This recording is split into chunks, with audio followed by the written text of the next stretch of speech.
Querido Jesus, lerei agora as páginas da tua vida, que elas me levem a te amar cada vez mais e que tuas palavras firam o meu coração e me levem a mudar de vida. O evangelho de hoje é o evangelho de São Mateus, capítulo 28, versículos 8 a 15. Naquele tempo as mulheres partiram depressa do sepulcro. Estavam com medo, mas correram com grande alegria para dar a notícia aos discípulos. De repente, Jesus foi ao encontro delas e disse: Alegrai-vos. As mulheres aproximaram-se e prostraram-se diante de Jesus, abraçando seus pés. Então Jesus disse a elas: Não tenhais medo, ide anunciar aos meus irmãos que se dirijam para a Galileia. Lá eles me verão. Quando as mulheres partiram, alguns guardas do túmulo foram à cidade e comunicaram aos sumos sacerdotes tudo o que havia acontecido. Os sumos sacerdotes reuniram-se com os anciãos e deram uma grande soma de dinheiro aos soldados, dizendo-lhes: Dizei que os discípulos dele foram durante a noite e roubaram o corpo, enquanto vós dormíeis. Se o governador ficar sabendo disso, nós o convenceremos. Não vos preocupeis. Os soldados pegaram o dinheiro e agiram de acordo com as instruções recebidas. E assim o boato espalhou-se entre os judeus até ao dia de hoje. Palavra da salvação. Glória a vós, Senhor.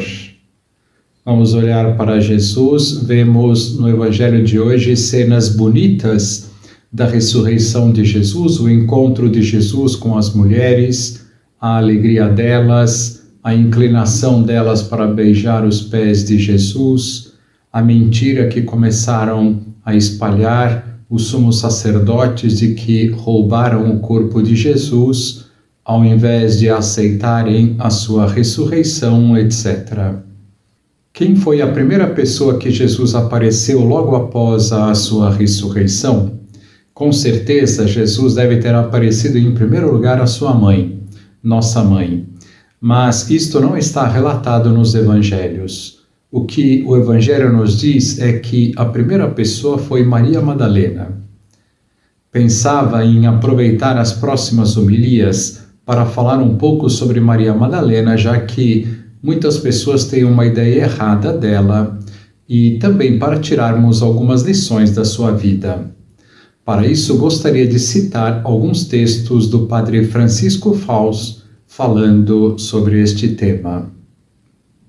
Há duas Marias que aparecem no Evangelho e que podem ser Maria Madalena, mas nós não sabemos. Uma é aquela pecadora pública que certa vez banhou os pés de Jesus com lágrimas de arrependimento e os ungiu com bálsamo. E a outra é Maria de Betânia, a irmã menor, pura e singela de Marta e Lázaro, que também derramou perfume sobre a cabeça e os pés de Jesus pouco antes da paixão, num gesto de fina cortesia muito oriental. Além desse esclarecimento, é interessante frisar que o Evangelho nunca disse que Maria Madalena fosse uma prostituta ou que tivesse uma vida devassa. Aliás, afirma de fato algo muito pior. Diz que Jesus expulsou dela 7 demônios. Isto é muito sério. Bem sabemos que o número 7, na linguagem bíblica, significa muitos, uma multidão. É, sem dúvida, algo terrível. Só o podemos compreender se tivermos consciência de que o demônio, como ensina a Bíblia, é acima de tudo o pai da mentira, do orgulho e do ódio. Como deve ter sido espantosa a vida desta pobre mulher. Deve ter entrado numa escuridão que a tornou incapaz de amar, incapaz de alegrar-se, incapaz de vibrar com a verdade, de admirar a beleza e de saborear o bem, incapaz de perdoar, incapaz de sorrir com carinho para os outros, porque um coração afastado de Deus e entregue ao demônio, ao pecado, é como um poço escuro e fundo. Lá não se pode penetrar um raio de luz divina. A pessoa chega a tornar-se incapaz de acreditar que o amor, a beleza e a bondade existam. Só conhece as trevas na qual se afunda. Esse poço escuro, essas trevas, são o retrato que há no fundo de muitos corações. Corações, pessoas que podem cantar, gritar, dançar, embriagar-se de álcool, sexo, drogas e emoções radicais, mas que por dentro estão sombriamente vazias. Vivem nas trevas e, mesmo sem o saberem, procuram incansavelmente a felicidade. Percebem que lhes falta algo essencial. Sentem-se como alguém que está tentando apanhar a água da fonte com um recipiente furado. Atormenta-as, então, uma ânsia de infinito que as queima por dentro, mas que nenhum tesouro do mundo e nenhuma loucura do mundo e nenhum prazer do mundo conseguem satisfazer. Não, Maria Madalena não era feliz. Havia um rombo dentro do seu coração que gritava sem saber aquelas palavras de um poema de Tagore. Tenho necessidade de ti, só de ti. Deixa que o meu coração o repita sem cansar-se. Os outros desejos que dia e noite me envolvem no fundo são falsos e vazios. Assim como a noite esconde em sua escuridão a súplica da luz, na escuridão da minha inconsciência ressoa este grito: tenho necessidade de ti, só de ti. Assim como a tempestade está procurando a paz, mesmo quando golpeia a paz com toda a sua força, assim a minha revolta bate contra o teu amor e grita: tenho necessidade só de ti. Assim estava Maria Madalena quando um belo dia Jesus foi buscá-la. Não conhecemos os detalhes, só sabemos que Jesus teve compaixão dela e dela expulsou 7 demônios, como recordávamos acima. Dá para imaginar o que deve ter sentido aquela alma ao encontrar-se livre do maligno e inundada pelo dom da graça, conduzida por Jesus à descoberta deslumbrante de Deus.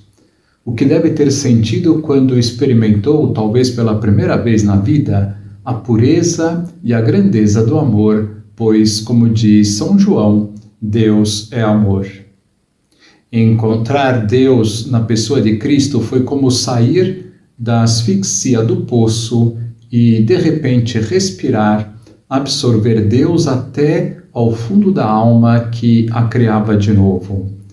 Madalena passou a ser uma mulher que, pela primeira vez na vida, se apercebeu de como é bela a criação e como ela se torna radiante com a luz de Deus. Seu coração transformou-se numa brasa incandescente e inflamada pelo amor a Jesus. É natural que, a partir do dia em que o antigo coração das trevas foi inundado pela fé, pela esperança e pelo amor, começasse a seguir Jesus e a servi-lo, com uma dedicação abnegada e total, como conta o Evangelho, juntamente com as outras santas mulheres.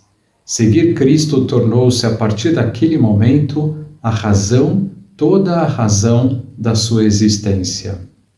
Por isso, quando a avalanche de brutalidades da paixão, o ódio implacável dos inimigos, desabou sobre Cristo e o reduziu a um cadáver ensanguentado na cruz, Maria Madalena, grudada à mãe do Salvador, agarrou-se à cruz como quem se agarra à vida.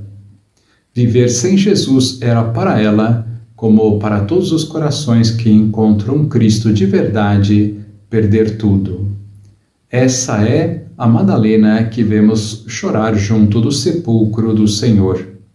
Essa a razão de que só pense em buscar o seu Senhor. Vendo a história de Maria Madalena, me faz pensar naquelas famosas palavras de Santo Agostinho. Criaste-nos, Senhor, para ti, e nosso coração estará inquieto enquanto não descansar em ti. Que, ao conhecer a vida de Maria Madalena, saibamos perceber o vazio do nosso coração quando está longe de Deus e que nada nesta terra vai satisfazer a sede infinita que temos de felicidade. Agora vos dou a bênção para este dia, a bênção de Deus Todo-Poderoso, Pai, Filho e Espírito Santo, esteja sempre convosco e permaneça para sempre. Amém.